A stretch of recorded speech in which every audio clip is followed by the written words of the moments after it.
At night, we rode up to the old railroad tracks on the west side of town, turned the headlights off, and waited for the dead to appear.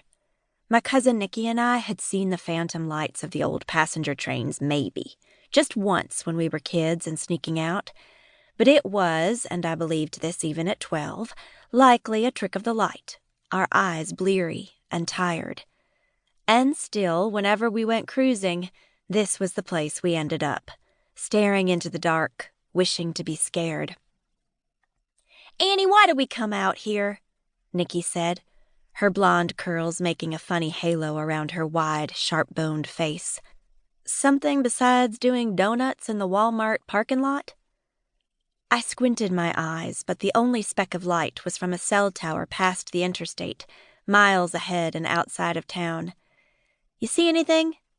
I ran my fingers lightly up her arm like a spider, and she swatted me.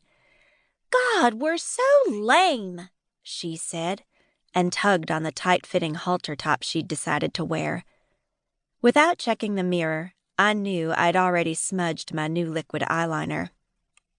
"We're so lame. This was your idea," I said, and turned the ignition. "We're all dressed. Might as well get a drink somewhere." "Where?" "Mixers." Headlights on, a cloud of dust swirled in the beams. A tremor of fear. Was something circling our car in the dark? But branches swayed in the trees, and I realized it was just the wind picking up. We bounced in our seats as I drove over the rickety tracks. "And just you and me sit on bar stools with all the sad folk? Come on, you know you can't go in there before midnight. Besides, I'm starving. Let's go by the café for a bit. That'll give my sources time. Gotta be something happening. It's Thursday, practically the weekend," Nikki said, and checked her phone again, sent a few texts, and I drove down the empty farm-to-market road, elbow out the open window. The night air was just cool enough to tickle my skin. The wind was all it was, just coming a storm. "I like Mixers. They have a band," I said.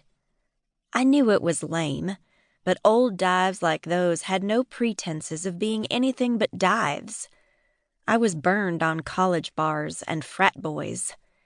Sure, the band is usually the Donaldson kid, who may or may not be out on parole.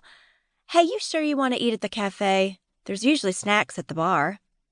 "It's 9. Everywhere else is closed. And no, I don't want to eat stale popcorn everyone's dug their dirty paws in."